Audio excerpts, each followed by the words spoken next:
My name is Silas. I am 32 years old, and I was a free man who was stolen.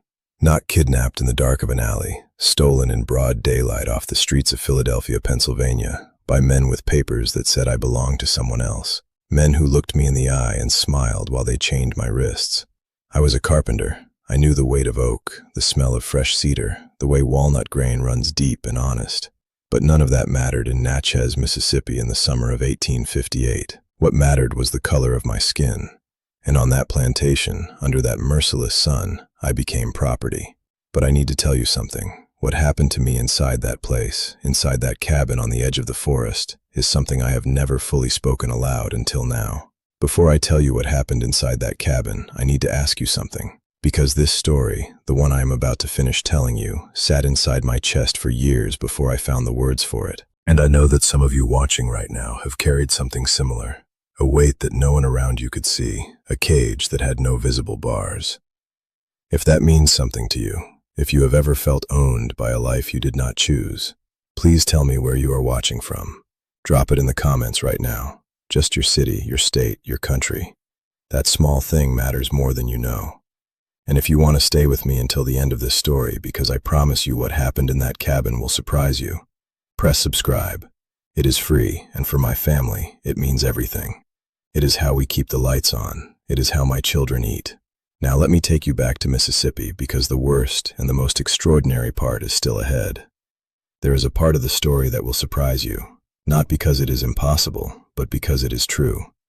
I was a slave who was ordered to live beside the master's daughter, a woman who could not walk, a woman who hated herself almost as much as her father hated me.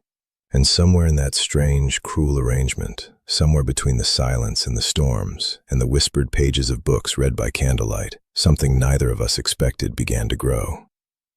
I want you to stay with me, because what happened next changed everything I believed about freedom, about love, and about what it truly means to be a human being. If this story is already touching something inside you, something old and real, please tell me where you are watching from. Drop it in the comments. And if you want to hear more stories like this one, subscribe. It costs you nothing, and it helps my family put food on the table.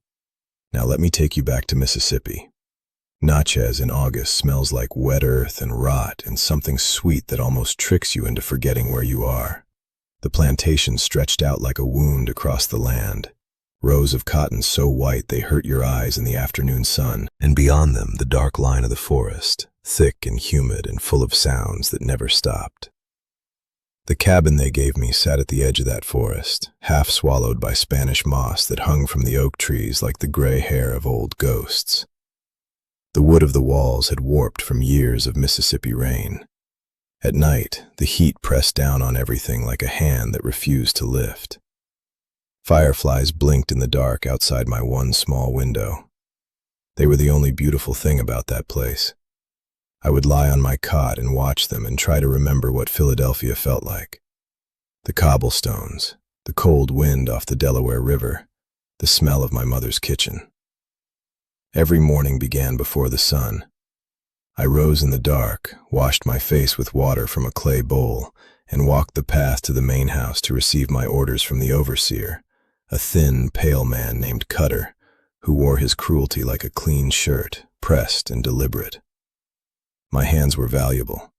That was the only reason I was treated with something that almost resembled care. A carpenter who could not use his hands was worthless, and worthless things got sold downriver. So Cutter watched me, but he did not break me. Not with the whip, anyway. My days were filled with sawdust and sweat, building furniture for men who would never know my name. I shaped dining tables for their Sunday meals, bed frames for their children, rocking chairs for their porches. Every piece I made was signed with silence. Every nail I drove was a small act of endurance. I told myself that as long as my hands were working, some part of me was still free. But the wound I carried was not in my back. It was in my memory. I had a mother in Philadelphia, a woman named Ruth, who took in sewing and sang hymns on Sunday mornings with a voice that made the whole street go quiet. I was taken 3 blocks from her front door. 3 blocks. I never got to say goodbye. For years, I dreamed of her face, of the way she pressed her palm flat against my chest whenever she wanted me to be still and listen. I used to wonder if she thought I had abandoned her, if she had given up searching. In Natchez, grief was not permitted. You were not allowed to mourn what had been taken from you because to mourn it was to admit it had value. And they needed you to believe that nothing you had before the chains was worth remembering. That was perhaps the cruelest part of all. Not the labor, not the heat, the forgetting they demanded of you. It was a Tuesday night when everything changed. I remember because Cutter had made us work through Monday without rest and my body felt like wrung cloth. The colonel's houseboy came to my cabin after supper, his eyes low and nervous, and told me the colonel wanted me at the main house immediately. I had never been called to the big house at night. Nothing good ever came from that walk after dark. Colonel Sterling was sitting in his study with a glass of bourbon that was clearly not his first. His face was red and swollen with a particular kind of rage I had learned to recognize in men like him. The rage of a proud man who has been humiliated and needs somewhere to put it. On the desk in front of him was a letter. I could not read it then, but I would later learn it was a rejection. The third gentleman that season to decline an offer to court his daughter Isabella. The colonel looked at me like I was a nail he needed to hammer into something. He spoke slowly, the way drunk men do when they want to sound deliberate. He told me I was being reassigned. No more furniture, no more workshop. I was to move my belongings to the isolated cabin near the forest's edge, the one further out, past the oak grove. And from that day forward, my sole responsibility was his daughter. I would carry her, feed her, keep her company, and ensure she did not harm herself in one of her darker moods. He said it without looking at me, just stared at the letter on his desk. I stood very still. In my chest, something cold moved through me. Not fear exactly, but the particular dread of a man who realizes he has just been handed a punishment disguised as a duty. I wanted to ask why. I wanted to say 100 things. Instead, I said the only word a man in my position was permitted to say. Yes, sir. And I walked back out into the Mississippi night with my life rearranged by a drunk man's wounded pride. The next morning, I moved my few belongings, a blanket, a small carving knife, 2 pieces of cedar I had been saving, to the outer cabin. When I first saw Isabella, she was seated at the window in her European chair, wrapped in a pale blue robe, staring at the tree as if she were watching for something that would never arrive. She was younger than I expected, maybe 22 or 23. Her hair was dark and loose around her shoulders. When she heard me enter, she turned and looked at me with eyes that carried an exhaustion far older than her face. She did not speak, neither did I. I set my things in the corner room and began preparing her breakfast in silence. I placed the tray beside her without ceremony. She looked at the food, then looked at me and said in a voice barely above a whisper that she had not asked for any of this either. Those were her first words to me, and somehow in that small, broken sentence I heard the echo of my own. The first opposition did not come from Isabella. It came from the other enslaved people on the plantation. Word spread quickly, the way it always does when you live in a place where information is the only currency no one can take from you. Some of them looked at me with pity, others with suspicion. An older woman named B, who had worked the colonel's kitchen for 30 years, stopped me on the path one morning and grabbed my arm with a grip that surprised me. She looked straight into my eyes and said, "Keep your head down and your heart closed in that cabin, Silas. Whatever you think you see in that girl, it will cost you everything." I thanked her and kept walking, but her words settled into me like a splinter, small, invisible, and impossible to ignore. I understood what she meant. I had seen what happened to men who forgot the distance that was supposed to exist between their world and the world of the main house. That distance was not just social, it was a matter of survival. At night, alone in my small corner of the outer cabin, I began to carve again. It was the only way I knew to quiet the noise inside my head. I worked by the light of a single tallow candle, shaping small figures from the cedar pieces I had saved. A bird with its wings half open, a pair of hands pressed together, a tree with roots that curled around the base like fingers holding on. Carving had always been the place where I could think without the weight of being watched. And in those quiet hours, I began to ask myself questions I had long stopped permitting. Who was I becoming in this place? Was the man who had been taken from Philadelphia still inside me somewhere? Or had Natchez slowly replaced him with something hollowed out and obedient? I was afraid of the answer, more afraid perhaps than I had been of anything since the night the bounty hunters put the chains on me. Because a man who does not know who he is can be made into anything. Then came the afternoon that shifted everything again. I had built Isabella a small reading support from leftover oak, a tilted frame she could rest a book against without needing to hold it. I left it beside her chair without explanation. When I returned an hour later with her afternoon tea, she was using it. She did not thank me, but she looked up from the page with an expression I had not seen on her face before, something unguarded, almost startled, like a person who has just realized they have been holding their breath for years. That evening, Cutter appeared at the cabin door unannounced.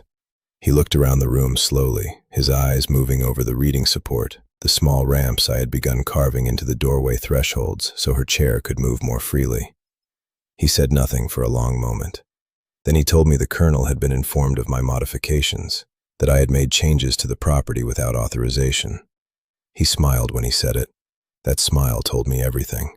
Someone was watching, and they were looking for a reason. 3 days later, I was called before the colonel again, this time in daylight in front of the other field hands. He stood on the porch of the main house with Cutter beside him and accused me of overstepping, of acting as though I had authority I did not possess. The words were calm, but the intention was clear. This was a warning delivered publicly so that everyone would see it land. I stood in the dirt with the sun at my back and kept my eyes forward and my hands loose at my sides. Inside, something was burning. Not anger. I had learned long ago that anger was a luxury I could not afford.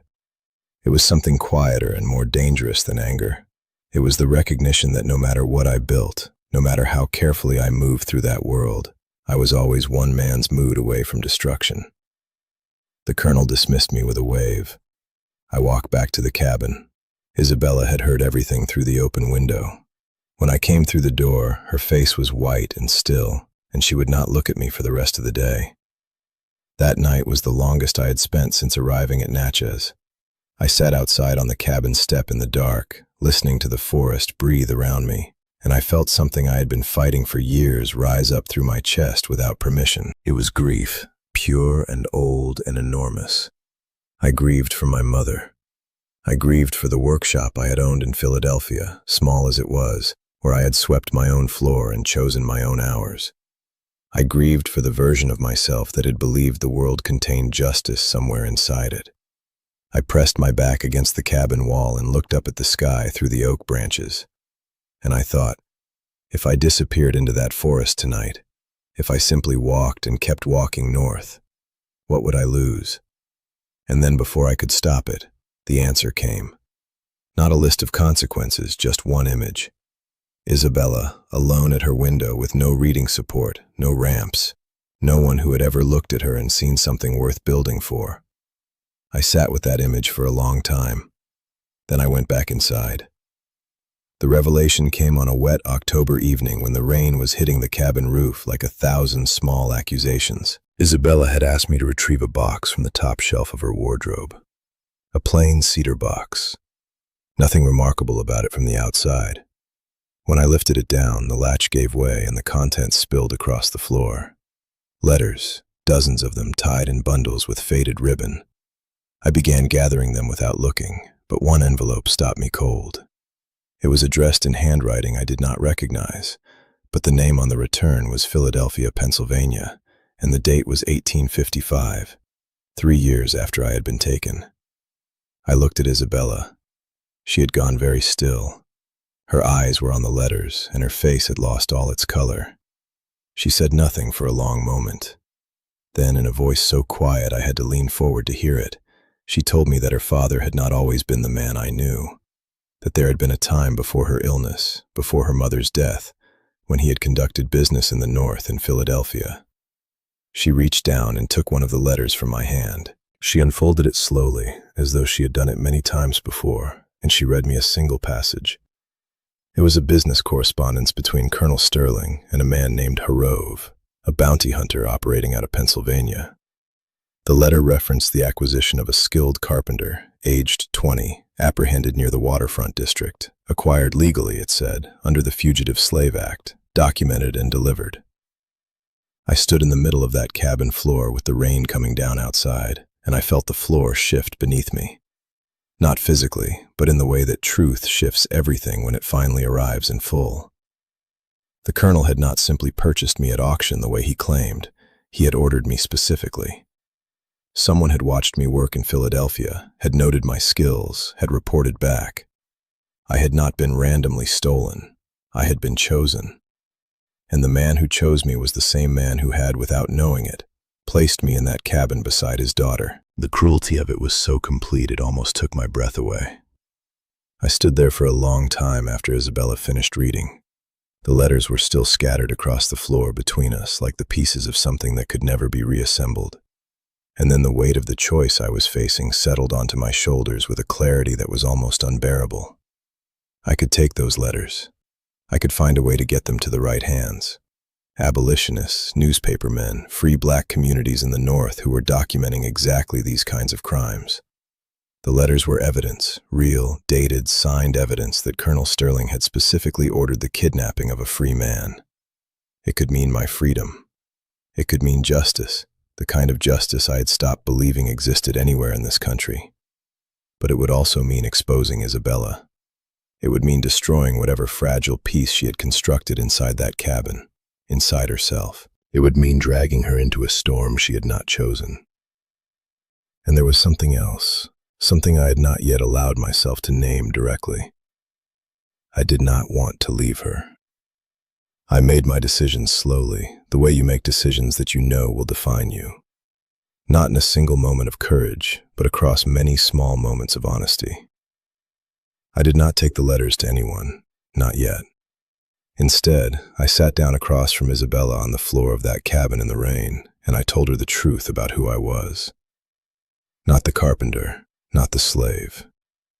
Silas, the son of Ruth, born free on Lombard Street in Philadelphia.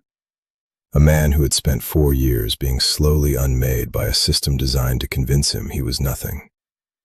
I told her about my mother's hands, about the smell of cedar in my first workshop, about the night the bounty hunters came. I talked for a long time, and she listened. Really listened in the way that very few people had ever listened to me in my entire life. When I finished, she reached across the space between us and placed her hand over mine. Not with pity, with recognition. And I understood then what we actually were to each other. Not master and slave, not charity and burden. Two people who had been broken by the same man and had somehow, without intending to, begun to put each other back together.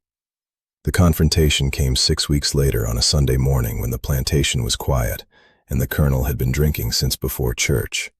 Someone had talked. I never learned who, though I always suspected Cutter had seen more through that cabin window than he had ever let on. The colonel came down the path to the outer cabin himself, which was something he had never done before. I heard his boots on the gravel before I saw him. Isabella heard them too. She straightened in her chair and lifted her chin in a way I had come to recognize. It was the gesture she made when she was afraid, but had decided not to show it. The colonel pushed through the door without knocking and stood in the center of the room, looking at the two of us with eyes that were trying to confirm what someone had already told him. The reading supports the books open between us on the table. The way we occupied that space together, not as master's daughter and assigned servant, but as two people who had built something real inside those four walls. He looked at his daughter, then he looked at me, and the silence that followed was the most dangerous silence I had ever stood inside. Isabella spoke before he could. She did not raise her voice. She did not plead or apologize or shrink into the chair the way I had seen her do 100 times in the presence of her father's anger. She told him clearly, in the steady voice of a woman who had finally found solid ground beneath her, that she was carrying a child, that the child was mine, and that she would not be hidden, sold off, or silenced. The colonel's face moved through several expressions in rapid succession. Shock, then fury, then something I had not expected to see there. Something that looked beneath all the rage like an old and exhausted shame. He raised his hand once and I stepped forward, not threateningly, but enough. Enough to place myself between him and Isabella without a word. We looked at each other across that small cabin, the colonel and I, and something passed between us that I cannot fully explain, even now. He was seeing me perhaps for the first time as a man, not property, not a tool, a man who loved his daughter and would not move. He lowered his hand. He turned and he walked back up the path toward the main house without another word. We did not sleep that night. We waited, but the overseer never came. They say freedom is something you celebrate. But when the colonel's lawyer arrived 3 weeks later with my manumission papers, I did not feel like celebrating. I felt like a man standing at the edge of a river he had nearly drowned in, looking back at the water with something that was equal parts gratitude and grief. We left Natchez on a gray November morning, Isabella and I, with our few belongings loaded onto a modest wagon the colonel had arranged without ceremony or farewell. He did not come out to see us go. I have thought about that many times over the years. Whether it was cowardice or shame or something closer to mercy, I have decided it does not matter. What matters is this. Our daughter Hope was born the following spring in Pennsylvania, in a house I built with my own hands on land where no man owned my hours. Isabella runs a school now for children the world has decided are inconvenient, and I still work with wood every single day. But now I sign my name to every contract. Now I choose every piece of timber. Sometimes early in the morning before the rest of the house wakes, I sit on the porch and press my palm flat against my own chest the way my mother Ruth used to do. And I listen. And what I hear is not silence. It is the sound of a life that belongs fully and finally to me. If this story reached something inside you today, something true and old and human, please share it. Leave a comment telling me where you are watching from, because these stories deserve to be heard. And every time you do, you help keep them.